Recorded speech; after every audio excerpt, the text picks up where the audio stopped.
ওরে বাবারে বাবারে, কত ঠান্ডা, কত শীত।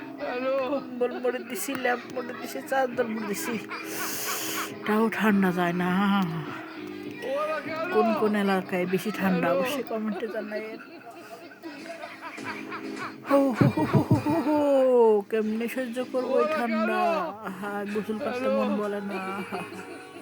কতদিন যা গোসল করি নাই, অবশ্যই কে কি করেন নাই কমেন্টে জানাইন। প্রচুর ঠান্ডা, কয়টা দিন ধরে রোদ নাই। আহারে কি কষ্ট করি। অবশ্যই কমেন্টে জানাইন কেটা কেটা গোসল করেন নাই। না আমি কিন্তু গোসল করছি, দেখেন নাই যে চুল ভিজা। গোসল করে এসে লেপের মধ্যে কম্বল মধ্যে ঢুকছি, খুব ঠান্ডা।